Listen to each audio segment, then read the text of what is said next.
Hi guys, welcome back to the Squats and Sushi podcast. Today is a very special episode because we have our first ever guest. It is one of my clients, Arundhati.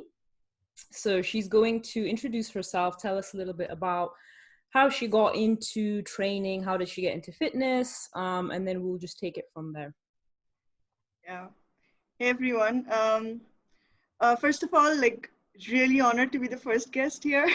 I've been following you guys, the podcast from day one, and religiously watching every podcast, during my cardio sessions. So I save them and I watch them during my cardio sessions, which is so nice. Really awesome to do that. Yeah. You're probably really happy that we're doing it again because we had a bit of a break. Yeah. I think I remember asking you where the podcast yeah. So really glad to be here, and I've been following Annabel, I think, for the past I think since you started competing, probably. I think I competed around the same time, and somehow your profile popped up on my Instagram. I'm like, who's this girl? And then from Annabel I came to know about Sammy, and it's been a great journey with her so far. So when did you first get into fitness? Because you started competing around 2016, 17? 2017, December, yeah. I mean, it's just the normal story, right? How you get into cardio and then eventually that leads to weightlifting and all of that. But my first introduction to fitness was from an ex-boyfriend. So he was one of those gym freaks that, so I got the bug from him. And I'm like, let's see, how this goes. And I ended up really liking it. And especially the people that I met from the gym, because I mean, I was into IT jobs, right? So the kind of people that I met in office versus the kind of people that I met in gym was completely different. So, and it was so refreshing. And so I really enjoyed going to the gym. And then I met people who were competing already, and they were like, hey, you should compete. I mean, so that was it was the starting thing in India, competitions had just started, I think. 2016, especially for girls, that's when it started. And so me and my current boyfriend, so we both thought, hey, let's give it a shot. Let's try competing in 2017. I mean, I knew I did not have enough muscle mass to compete, but I was like, what the heck, let's just try and see how it goes. And I of course fell in love with the whole process of prepping for the competition, the discipline that it requires. Did you have a coach through your first competition? No, it's so me and my boyfriend, we read this book, I think by Lyle McDonald, The Ultimate Diet. I'm not sure why we landed upon that book, but I think it had a few pointers, on how to prep for a competition or something like that. But it's so funny that the prep ended up being almost 5 months long. And I think I lost quite a bit of muscle probably during that time, because it was also stressful along with the job. I was also doing a part-time job of a PT, personal training. So I don't know why I took it up at that point of time, but but it was fun, the whole experience of it. I got to meet a lot of people, and I found out where I stood in terms of the stage and what I had to do. What you had to work on. Right. Yeah. And now you've taken quite a lot of time off competing. So much time. I am so proud of you. Seriously, when anybody asks me oh, who do you think is upcoming in India for bikini, I always say your name, because you're someone who's putting in the work quietly too. And out of nowhere, you're going to step on stage and people are going to be like, where did this girl come from? But you're doing it the right way, because too many girls in India, they do back to back to back, and they don't look different. Exactly. Right. And you enjoy the process, which is a huge thing. I think a lot of people, they really focused on that specific show day, Whereas if you just enjoy the meal prepping, the training, everything, you're going to be so much more enjoyable, and you'll get really far doing it that way. Right. So right now, like I'm in no rush for, Sammy would have probably gotten the idea. Like I'm in no rush to get back on stage. Like I need good amount of muscle and, and especially now, shape, category is growing. Every single year is growing. Every year. And I think when you look at when we all got into competing the same year, it was 2017 around. That's when I competed.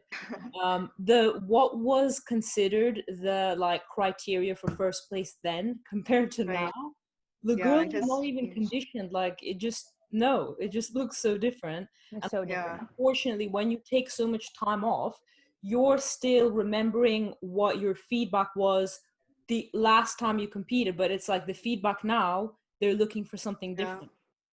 So but something that like is super interesting about you is that alongside of all of this, you have a really demanding job. And like I know this firsthand because like we've been working together for quite some time now, and I want you to tell the listeners, and just Annabel and I as well, how you manage to have that discipline to keep everything in check, get your meals in, get your training in.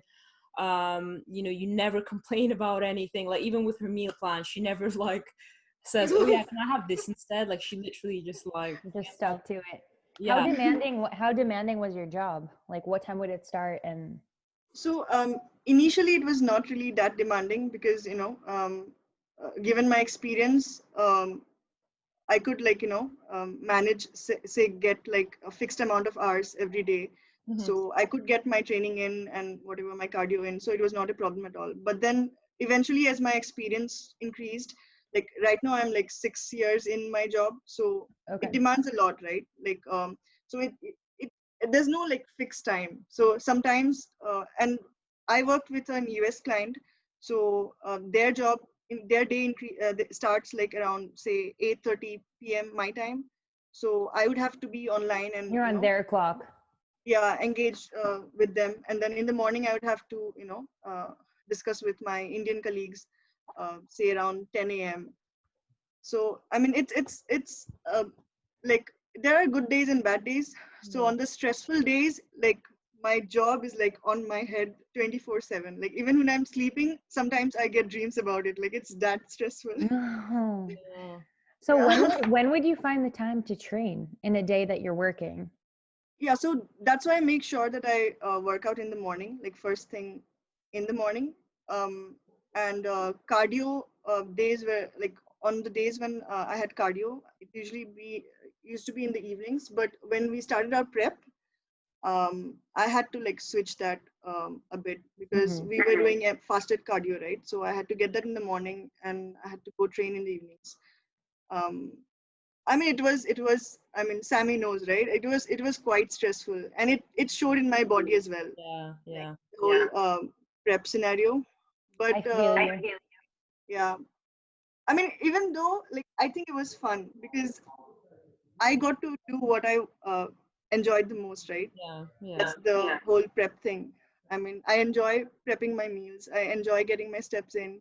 I enjoy ticking the boxes, right? So so there was no like room for complaining. Only time I complained was during my work hours, and when I'm doing my things that I enjoyed, like I never complained. So a question, because I know that some workspaces aren't very nice when it comes to carrying your own meals and eating at your own time. How was your job? Were you able to eat? Okay. So it wasn't just like you had one break. You could take multiple breaks if you had to. No. It was not like that in my case. I mean, I could get my meals in whenever I wanted because it was a small office space, like a group of people. So that it really didn't matter. Like I could eat at my own time. But when we had like meetings back to back, that's when it gets like a little awkward, right? To tell that, hey, I need to eat. I mean, no one will get it. Did you do it? NPS. Yeah, but I didn't tell them like, I have to eat. I used to be like, I used to like schedule the meetings in a way that eat under the table. Oh, I never tried that though. Yeah, but I've heard of a few people who are into lifting and all of that, and are very strict with their meal timings. They do go ahead and like eat during their meeting hours. I mean, they don't give a shit about what Yeah. their colleagues. I think It's that's how probably, it should it's probably easier now as well with lockdown, or it was when it was the height of it, because you're working from home anyway. be. Right? Yeah, Yeah. yeah, yeah. So even then, I used to like prep my meals in the morning because yeah, sometimes it would, if I leave it for the work hours, that I would prep and then I would have it. Sometimes I would miss that because of calls and all of that. Mm-hmm. Because work from home, it was like the scenario was that the colleagues were not around, right? So every time they would call or they would chat for any getting the work done. So that used to be that was a new issue that came up with the whole work from home scenario. Do you Yeah. think that it was more stressful to work from home than in the office? Initially, yes, but Mm-hmm. I think we all got used Used after to a it. while. Yeah. Yeah, So I guess what the main kind of tip you would give people is that you just have to really enjoy it, because if you're enjoying it, you yeah, get it done, you know? It yeah, doesn't seem like a chore. You just go, okay, I'm doing cardio in the morning, I need to prep my right, meals and stuff. And I think yeah, the biggest thing that sets people apart is that people just make excuses, or like, oh, I have such a demanding job, I just don't have time to train. yeah, If you have to make, like, as cliche as it sounds, you can make time for it. exactly, Yeah. yeah, um so do you want to touch a bit on why you decided to quit your job after 6 years? Is yeah, this to do with training? Is it to do with, what you don't enjoy your job anymore? yeah. Like the main factor is that I don't enjoy it, Mm-hmm. but I mean another thing that like um, during my last prep, right? Like whatever prep we did, I realized it was, I mean, so stressful. Like, I mean, I don't want to. Of course, I want to keep competing. I mean, Yeah. that's what I know for sure that I want to do. But there was no point of prepping it this way. I Yeah. mean, 100%. yeah, I can. Yeah, I mean, I'm not saying that like it cannot be done, but I do not want personally not want to do it. Yeah, you want to That way.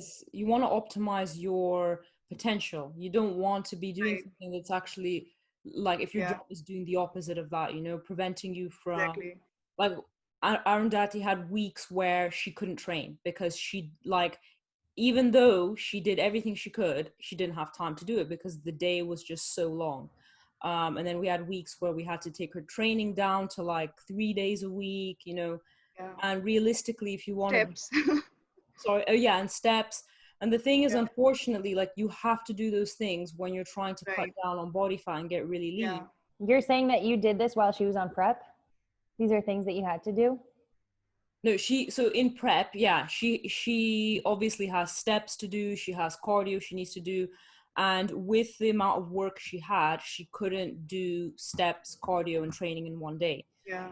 And we had weeks where we had to literally take her training down to like 3 days a week because she just didn't have time to get it in the other days. As a coach, how did you see that affecting her body? So what we noticed is, obviously, with muscle mass being something that's going to be sacrificed anyway, even if you optimize your prep, there's going to be some muscle loss happening. But Mm-hmm. if you're stressed out, you're not providing your body with enough stimulus, what do you think is going to happen? Obviously, you're going to start shrinking. And that is literally what we saw with Arundhati, is that she started looking quite flat. And it wasn't necessarily because, her food was too low, because actually her off-season food is really high. We were in pretty good place. Mm-hmm. It was just the fact that she couldn't train as much as we wanted her to, as an example, or she was really Yeah. stressed out. That has a negative impact on the body. So there's a reason why they say only start your prep if you're in a good place with your Exactly. finances, job, everything, because it's Everything. very demanding. And if you want to do well, you have to make sure that you're in a good place. So was it a Yeah. mutual decision to end the prep? The thing is, we had to end it anyway because her show got Yeah. canceled. But looking back, like obviously we didn't know what would happen. We didn't know that her job would get so demanding. The whole COVID happened, you know, because that's another thing. She had to start training at home. So as with your prep, Annabelle, you know what happens when you start training at home. It's very difficult to get the same stimulus as when you're in the gym. So your physique will start to fade, and if you continue dieting for a long time, you're gonna fade. Yeah. So so I think it kind of it's good that it happened, I guess, that her show got canceled. We were happy because we were gonna do it in November instead, because it was gonna be pushed to November. So we thought, okay, that's kind of good because we have some time to reverse diet, potentially, you know, get her into a better place. Maybe her work by that point won't be as stressful. Right. But then the November show got canceled as well. And now we've just decided, like, we looked at the results this year from IFBB, and we can see that they're looking for so much muscle that we're like, right, let's just get massive. I love it. We're on the same boat. The category. Bikini's almost like a figure. It's crazy. The upper body on some of these girls that are placing first. Whew. I know, right? Yeah. Wow. Yeah, you did so well in your competition, Annabel. Like, wow. I watched the entire show and wow, you did so good. Honestly, pro debut was so good. Yeah. It was pretty awesome now that I look back. I was really bummed. First, I let it get to me so much, but now that I look back, yeah, it was good. I'm happy we did it. Yeah. But question about going back to your job, how does your boyfriend feel about the decision? And also, how do your parents feel about you making this decision? Have they questioned you? Do they understand? Yeah. So, my boyfriend is like 100% supportive on that. Like, he's the one who's like, okay, I mean, you don't have to do this. I mean, right?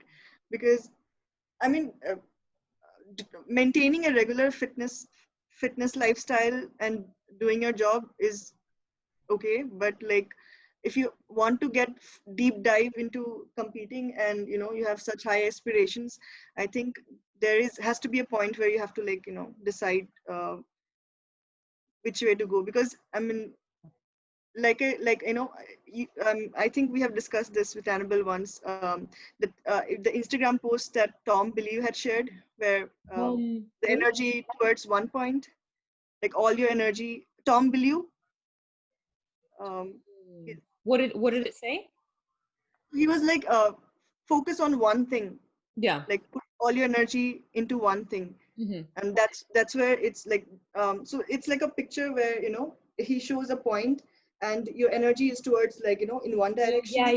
Yeah. Arrow is the longest, and then you put your energy towards all your directions, and the result is not as good. Yeah. 100%. Not as good. Yeah. Yeah. Have to prioritize, be laser focused, and some people may say that's obsessive, but I think if you're fully committed to that goal, that's what it requires. Yeah. Exactly.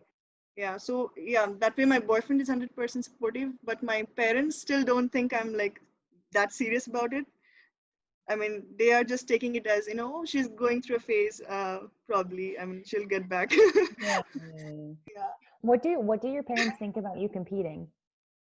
They don't know about it, that I compete. Stop it. Yeah, I have never shared about it. And I know what direction it's going to go if I share this with them. They have no idea. No, absolutely no idea. They are not on Instagram. They are not on Instagram. My brother knows though, but not my parents. Yeah. Because I know, like, if I discuss this with them, I know which, like, they are not going to accept it. Yeah. And there is no way, like, I know, no, they won't accept the fact that you want to compete, like in a bikini on stage, that whole thing. Okay. Yeah. I mean, there's no point sharing it with them, I guess. Yeah, I understand that. Yeah. Maybe when you win like your pro card, you can be like, hey. Yeah. This is what I did. Yeah. So I get a lot of questions from, other girls who ask me, hey, how did you like do it? How did you discuss it with your parents? And I'm like, I didn't. I mean, I know a bunch of girls who actually, they compete hidden. They prep with their parents at home, but they just wear like big hoodies and everything to hide. God, that's difficult. I think because I stay alone and I stay so far from my parents, it's easier for me comparatively. But yeah, for girls who stay at home with their parents, I think it's really tough. Like, hats off to them if they're prepping that way. It is hard. But Sammy had this conversation with me once too, because my father isn't that accepting, and till date. So sometimes he'll like, I think now he's a little bit more open-minded, and he has pictures of my competition and show day on his phone. So that's a very big step. But before, for him, it was like, what are you doing exposing yourself? What is this back pose in front of thousands of people? Like, what are you doing? And Sammy said, she was like, Annabel, just continue doing what you're doing, and the minute that you achieve something, then they're gonna see in it, and they'll come to understand. But it's just up until that point. Yeah. You were gonna say it's the same with you, right, Sammy? You said your dad wasn't. I was gonna say that my dad was very unsupportive. That I didn't tell him that I'm prepping. My mom is into fitness herself, so she, like, actually her friend is the one who introduced me into competing. So basically she was very supportive, and I said to her, whatever you do, don't tell my dad. I want to prep and not let him know. And then obviously when I won my competition, she obviously told my dad, like, oh, your daughter won a competition. He's like, what? And then he messaged me, congratulations, and I got so pissed off. Why did you tell him? Now there's going to be all these conversations and stuff. But he's actually so accepting now, and like, he's actually really supportive. So that's why I said to Annabel, like, you just have to have like proof that there's a reason why you do it, kind of thing. And it's sad that you have to have proof to for someone to support it. But unfortunately, I think looking at the times when our parents grew up, it would, like, something like that didn't even exist. So to them it's a bit like, what is this, They won't get it. Yeah. Even like with my lifting videos and all of that, if they somehow come across it, they'll be like, hey, what are you doing? Like, don't do it. You're gonna enjoy yourself, and you can't, you won't be able to take that load and all of that. What did they think about you training just now when you went to go visit them? Oh yeah, so at the beginning they were not like that supportive of it. They were like, hey, don't do it, like, you're gonna look like a man and all of that, like, But now I think they're quite supportive of that. Like, I've seen my dad showing his friends my lifting videos, which is like great, which is really good. I mean, and this time when I went home, I got like weights for my brother, like those adjustable dumbbells. And my dad was like, oh wow, like he was also excited about the whole unpacking of it and adjusting the dumbbells and all of that. So yeah, we are there now. Yeah, and then eventually maybe do you have any ideas about what you want to do job-wise moving forward? Like, totally understand if you're still thinking about it, or you don't want to. Honestly, I'm still thinking about it, but I am working with like a couple of clients, not a couple, like 4 clients as of now, I'm helping them with fat loss, and one of them with muscle building. And like I'll see like how it goes. I mean, because you used to PT, so you have but that was like a really short gig. That was like 6 months or so, but I couldn't like handle it again, the stress along with my main job. But I mean, I think I would be more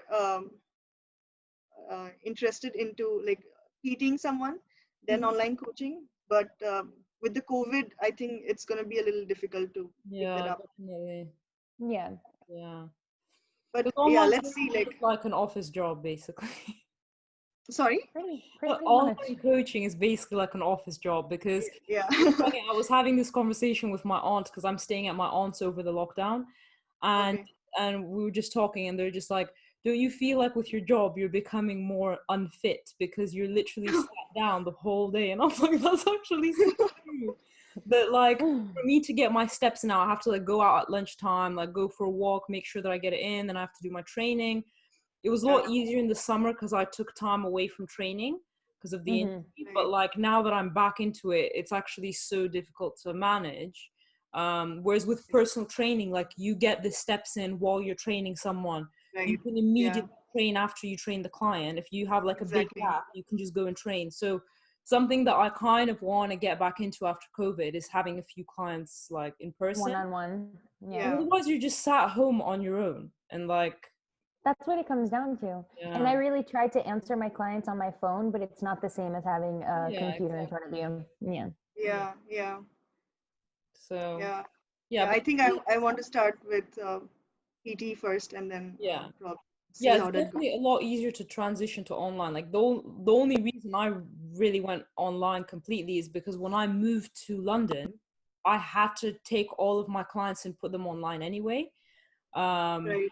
Yeah, and it's nice to be able to work with so many different individuals, you know, like you're not limited to like one specific gym. So yeah, there's definitely a lot of benefits to it. So we can like kind of have this open-ended now. We can just like discuss things to do with just training in general. Like what's one of the biggest things that you found in your physique development? Like, do you think it was knowing exactly what you're eating? So for example, let's say when you first got into fitness, you didn't really track your food. Now because you have a meal plan, is it that? Or do you feel like it's the way that you train now? Did you used to train like, let's say 6 times a week and now you're training less? So what are some things you'd say you found have really changed your physique? First has to be the nutrition, because like when I started out, I mean, of course it doesn't really matter how much protein you're taking, how much carbs you're taking when you're just starting out, right? Like you're gonna make gains anyway, but eventually, I mean, like, you know, maybe 5 to 6 months into training, I realized that, okay, I need to take care of my nutrition now. So like after I, you know, I upped my protein a little bit and I started eating more, I did realize that, okay, wow, like I'm making more gains. Now, and then, and I remember. And, I mean, like, I don't know if it's there outside, but in India, like, you know, people still have this thing that, oh, whey protein is like not good for your health. And, you know, I mean, yeah, that kept me away. That kept me away from, like, you know, taking whey. But once I started taking that and I met, you know, my minimum protein requirements, I started seeing such good results, like, you know, in the performance, in my physique, and and then my training was again shit. Like I did just random things out of YouTube. I'd go in and I'm like, how many sets of hamstring curls do I want to do today? There was no plan when I started to. Or I would just go to the trainer and ask, hey, what should I do today? So random. And then I started following plans of like bodybuilding.com or, you know, T-Nation. And, you know, that might have helped a little bit, but I still did not, you know, log my workouts, or, you know, probably I was just lifting based on how I felt like that day. And I think that was the biggest change when I joined Sammy. I'm sure that you felt this too, the whole log booking aspect. Yeah, same here. Log booking. Oh, log booking. Yeah, for sure. That's like one of the most important things, but it's the one thing that a lot of people don't do. Exactly.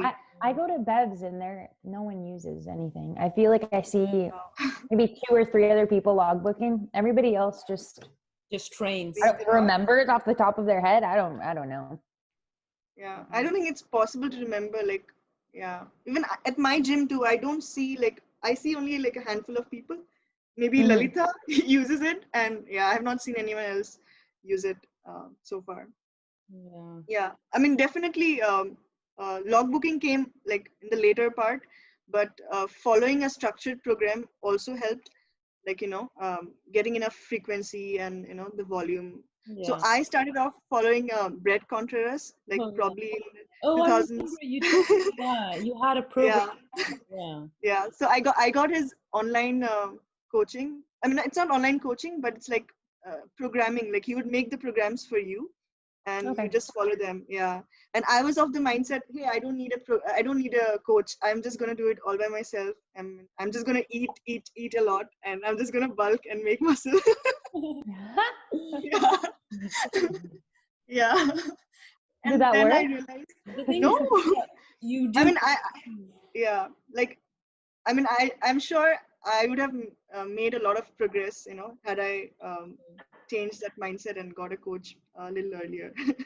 Because, yeah, I mean, there's so many factors that comes in when you get a coach, right? Like accountability. I mean, so many things that you cannot get when training alone. Yeah. Even I have a coach now, so I think it definitely helps. But also, like you said earlier, I think as a beginner, you don't really need a coach. Like, you can make gains. Obviously, the earlier you start, the more you're on the right path. But you can make really good progress without a coach, like the first couple of years, right? But then you get to the point that you need to start really prioritizing, like, the structure, how you're training, like what you're eating, all of that kind of stuff. And even if you know it all, like, I'm not saying I know it all, but I think working with a coach, even for a coach themselves, is very beneficial, because I learn a lot from working with a coach. They keep me accountable. I don't have to worry about my own stuff. And I feel like if you don't have a coach and you coach other people, you stop prioritizing yourself. So you don't really think about your own training. And that's the thing I noticed over the summer. I didn't work with a coach. So from March till November, I didn't have a coach. And I realized that I didn't care about myself. I was only focusing on my clients. So invested in your clients. so I think it's important to have this year, Sammy, was it this year? Like, yeah. You didn't have a coach? Yeah, so I was working with one coach up until March, and now I have a new coach who I started working with in November. Okay. Yeah. How did you deal with your the whole injuries scene? Like, yeah, I mean, was it difficult without a coach? Sorry, say that again. And was it difficult without a coach? Like, yeah, recovering so and all that? it's difficult because I feel like sometimes having a coach with an injury is good, because they obviously can help you deal with it. They can give you advice, but you need to have the right coach, because the one I had, I just don't think he had the time for it, really, and he didn't really know enough about what was going on. And then so I did a lot of stuff on my own. I went to chiropractor, physio, like all of different people. So when I started to feel a bit better and I started to understand kind of what actually happened with my injury, I decided to start working with a coach who's very knowledgeable. And I actually, before this call, I had a call with him, and their coaching company has their own physio. So it was like a 3-way call, and we discussed everything, and he does my programming depending on what the physio says, which is amazing. And it's made me want to get That's so cool. I'm going to start studying like physiotherapy at some point, because I want to be able to do that. Like, imagine how cool it is that physiotherapy and you're a coach, because then if one of your clients has a problem, the whole body so well, because you have to. So I'm looking into now physiotherapy courses, because I think it's a good. Oh, that's so awesome. Yeah, I think it's really cool. So we'll see. And plus, nowadays you can study stuff online. Like, you don't actually have to be in a classroom, except for maybe the practicals. But I don't know how they do that now.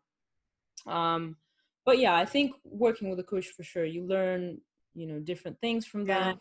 And I think it's important to work with a coach who is not married to one specific approach. And like, that's why the one I'm working with now, I really like that he has like a different view on stuff. Yeah. I mean, we've pretty much covered like the main things we wanted to ask you, which is how to manage having like a, desk job essentially with training and prepping and things like that. Is there anything that you kind of would like to add? Yeah. Or would want people to know about you? I'm not sure. Yeah. Give me. I'm like we're putting you on the spot. Okay. What are your plans moving forward? I was just gonna say we can talk about competing stuff and like just training in general. Sorry, can you say that again? Yeah. What are your plans now? Because the November show was canceled. Oh, Are yeah. there any, has IHFF released dates for next year or nothing? No, I don't think so. Like it's pretty Up in the blank air. out there. Yeah. But probably what I've heard is that probably sometime on the second half next year. Okay. So yeah. So if that's the case, I mean, we don't have to like really focus on like we can focus just on building a good amount of muscle. Mm-hmm. And yeah, like we don't need to worry about dates as of now, I guess. Yeah, I know we haven't discussed this, but would you potentially fly to a different country to compete? That's always an option. Yeah, sure. Yeah, I would be open to that, but yeah, Yes, let's see. depends where it is. But yeah, but now I know that I need like good amount of muscle Yeah. first. What do you and then, think? What is the part that you guys really want to focus on? To be fair, I think her balance is quite good. Okay. I think it's just overall muscle maturity and time. And the thing is, your height is quite small. You're like, I can't remember off the top of my head. I think it's 5'2". 5'2". Yeah, 5'2". Yeah. So the thing is, like, there's pros and cons of being 5'2". First of all, your muscle bellies are smaller, which means that it's actually easier to look bigger, right? Mm-hmm. The other thing is that it's very easy to like fade and to look smaller. Yeah. So you have to really like, it's like a balancing act, you know? So Yeah. with her, I think the best thing to do is just keep building muscle. There's no rush to go. And like, I personally think, imagine if you pick a show and you again cut down to it and then they cancel that again. Like, that's just so frustrating. Yeah. Right? So it's better just to, if there's a show that's 100% going to go forward, then that's a good idea to prep for it, you know?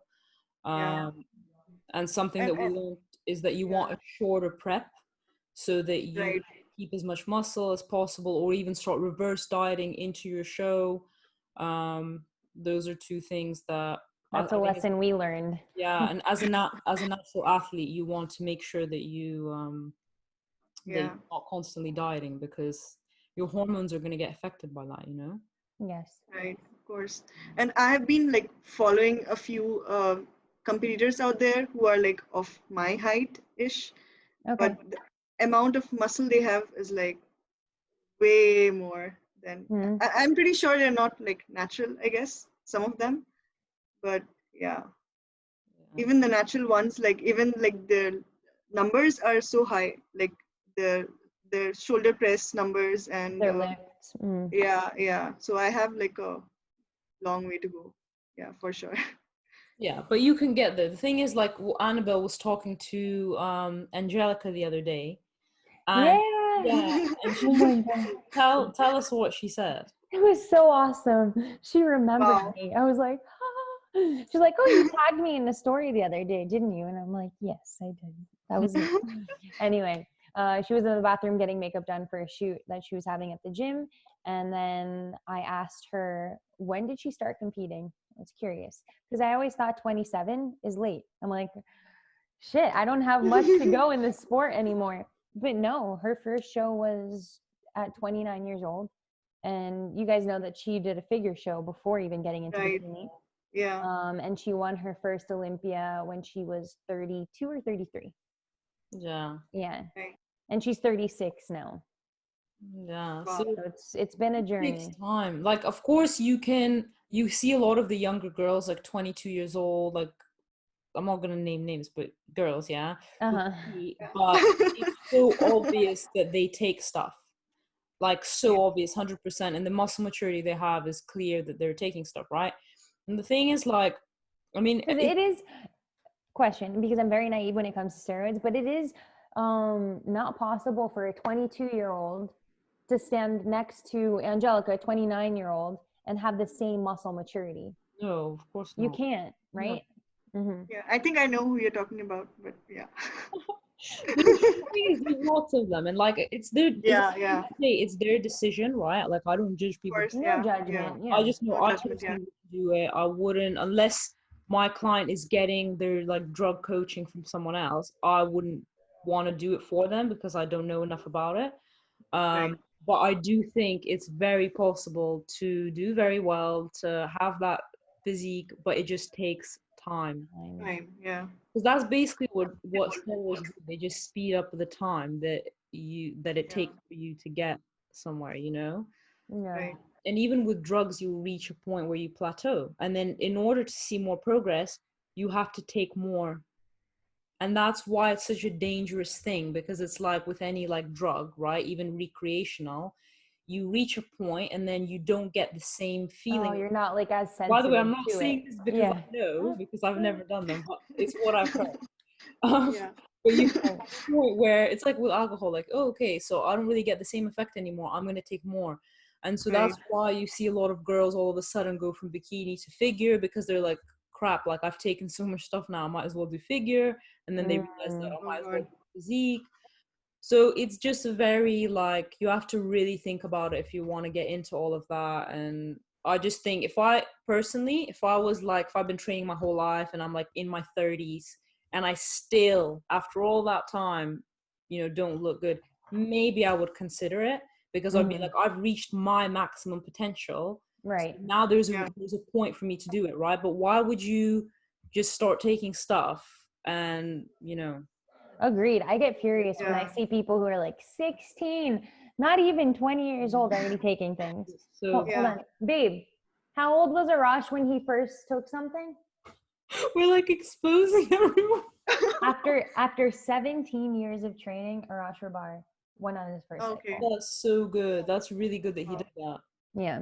Yeah. But for bikini girls, can you tell when you see a girl, like a bikini girl, if she has taken stuff or not? Like there are certain. She can. Sometimes I can't. The thing is, like, if I'm ever thinking, it's all usually like 95% sure, because obviously, like, you do get genetic freaks.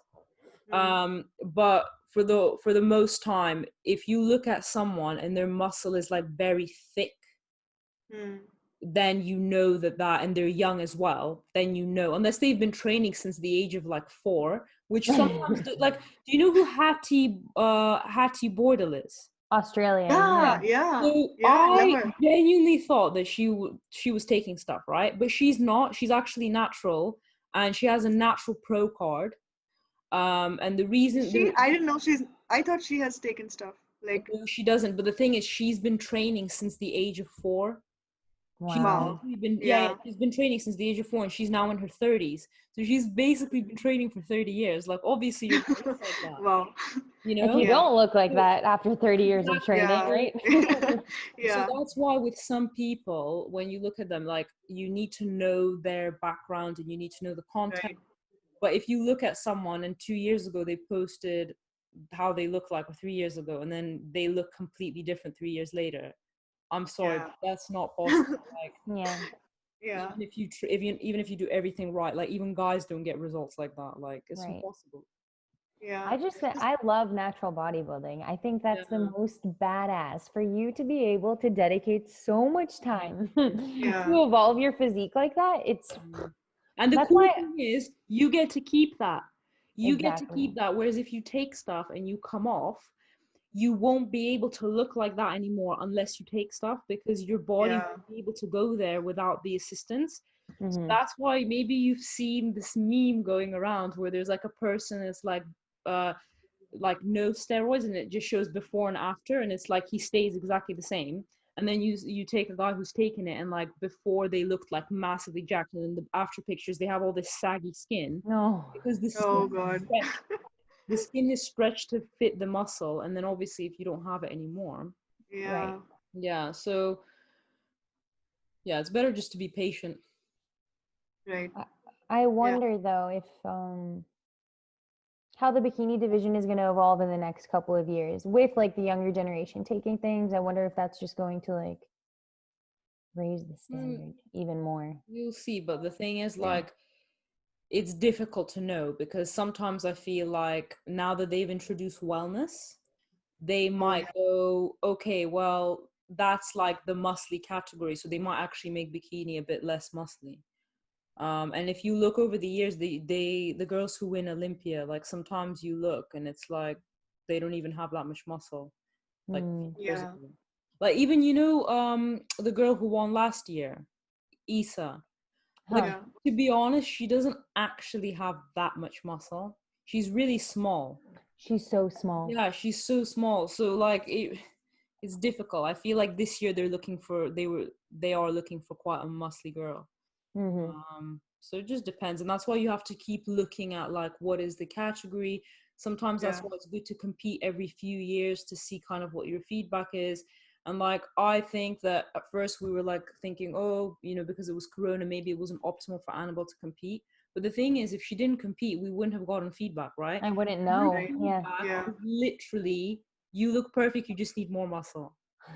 That's literally what they said. So we're like, okay, cool. So then we know that her shape is perfect, the conditioning was good, all she needs is literally just to build more muscle. More.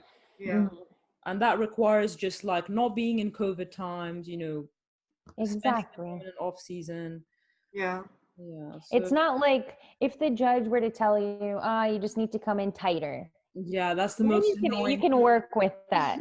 But it's but if they're telling you that you just need more size, there's nothing that you could do from in 2 weeks to another show. That's what I mean. The most annoying feedback is like, you need to come in tighter, and it's like, seriously, like I should have been leaner for the show. But if it's like you need more muscle, it's like, okay, I need to take time off, a lot of people, they don't understand. They're like, what, you prepped this entire year for one show and that was it? I was expecting you to do more. And I'm like, fuck, I was expecting to do more, but I didn't expect this feedback. What am I supposed to do? It would be a waste of our time if I were to continue. They even said to her, they're like, when you're ready to take an off season, you just need to basically build muscle everywhere. And like when she was like saying basically, okay, I'm going to start my off season, they were like, what?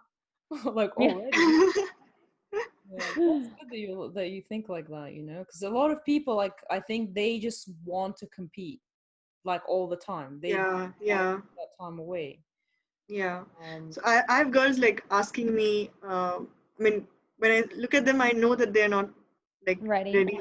Yeah, but they're like so eager to compete, and already like they have started their prep, and but I mean, I'm not their coach to tell them like. No, lots of girls like just jump into preps.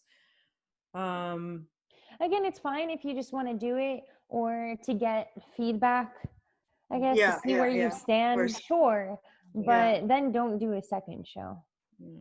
I don't know. To each his own, I guess. Hopefully I'll compete in 2022. Because the thing is, like, I'm not ready to compete next year because I need to rebuild. I've lost a lot of size, which is very sad, but it is what it is. So it'll come back. It comes back so fast. That's the other thing I learned through this, is that muscle memory is like a genuine thing. And so it comes back really fast. So how is your training frequency now? Like, so is it lesser than So I train legs 3 times a week, and then I train upper body twice a week. And the lower body exercises that I do, they don't put me into something called deep flexion. So that means that my hip is never in. So let's say this is my core, like my abs, and this is my leg. Yeah. So when you sit, you're like that. So I never do an exercise that goes like this. Okay. Exercises, I'm like this. So like split squats, I'm like this. You're there. Hip thrust, you go like this into a hip thrust, and then you go like that. So nothing that puts my hip into like a small position. I've been doing now that for like maybe 2 months. But from next week, when the lockdown is lifted, we're going to start doing things like belt squats. Wow, nice. The reason why belt squat is because when you do a normal squat, that puts you in this position. But with a belt squat, you're more upright because it's upright. Because there's no weight here and it's down there. You can literally stay upright like this and then just bend your legs. And you don't have to go as low as on a squat, for example. So we're going to slowly start reintroducing those movements. And then at the start of next year, we're going to do a cutting phase, just to put me in a better position. And then it'll make me also respond better to food, to training. Plus it'll be post-Christmas as well. So I feel like so good to just be back into it. Because another thing I notice is when you don't train, as a coach, it's yes, you still remember what it's like and you can put yourself in your client's shoes, but you almost feel like if your client says something about a specific exercise, you're just like, wait, how does that exercise feel again? Do you know what I mean? So that's another thing that really like frustrated me. And the reason I took so much time off the gym, I was actually told to take off that much time by someone I was seeing to help with my problem. And then I went to see someone else and they're like, that's the worst thing you can do is not train because the area gets stiff. So whatever, I learned. Wow, this person was terrible. Yeah. The first one that you I've went learned to. from it though, because now I know like if one of my clients has a problem, that I'm not going to tell them to stop training. Like I even was told to stop training my upper body because I'll have an imbalance, and I'm like, okay, but now I basically look like I don't even lift, you know. I can't even just wear a t-shirt and like at least look like I lift here, you know? Oh, stop. So but yeah. But yeah, no, it was really good to chat. I'm really excited for both of you because you guys are literally the two of my, how would you say, not one of my, two of Were my, your eggs? two of my hardest working clients. And you guys will go so far because you have the right mentality to literally just put in the work. You know, it's not about like a specific date or anything like that. And you have to compete when your body is ready. Yeah. And that applies to anything, really, anything in life. You know, it's not only just competing, but just if someone wants to get to a certain goal, you can't fast track it, unfortunately. Yeah, well, I think it's fortunately, because what do you do once you reach the goal? What's next? Yeah. You know what I mean? So I always tell people, like, be happy that you can still make so much progress, you know? Exactly. I mean, that's the way I see it now. And it makes me so happy. Like, wow, I have like so much room to improve. Much to go. Yeah. So much room for growth. Yeah. Yeah. And like seeing Annabel, I mean, your journey has like inspired me so much. Like, especially like you were so transparent about your journey, right? And yeah, that has definitely like, yeah, helped me grow in my journey. Oh, I love that. That's so sweet. Very. Thank you. This was great. Thank you so much for being our first person on here. You know what? Like I did my first podcast ever in 2013 when podcasts were like not even a thing. Okay. And it was like by a friend of mine. So he had just started the podcast in, you know, about college life and all of that. And so he had this episode on fitness. And I was like lifting 2-pound dumbbells at that point of time, but I was probably the one of the only girls who were lifting in the college campus. So I mean, you know, it was a big thing there. And they actually like invited me for the podcast, and I was like, I didn't know jack shit about fitness, and I don't know what I spoke about. Like I don't remember what I spoke You about. got to go back and listen to it. I can listen to it like the day it was released, and because I knew like whatever I would have spoken didn't make sense. Yeah, so this is my second That's really podcast, cool. and it's so much better. Maybe we'll bring you on like another time, like let's say if you guys are both in prep, or I don't know, discussing off seasons or something. Yeah, we can do that. I love it. Yeah, sure. Yeah, because I think it would be nice to like bring you on again and just like talk again, see how your new job is going and things like that. Like, you know, how are you doing, and do you find that it's helping you with your competing and things like that? Yeah. So one good thing is that my current company, they have offered me like a part-time position. Like, so I have taken a break for like. They don't want to lose you. They're like, what are your terms? We'll work on your terms now. Yeah, exactly. That's what they're saying. Like, you know, come back after 3-4 months and tell us like, you know, how many hours are you available and how many days in a week do you want to work for us? I'm like, wow, that's a good option as well. That I could consider. Yeah. Like I can plan my day so that, you know, I can get my training steps, cardio, everything in, and then I give them time. Like, yeah, that's really good that they said that. Yeah, let's see though. I mean, if I find a better option, But yeah, thanks for tuning in, everyone. Yes, if you like this episode, click the like button and say subscribe. Subscribe.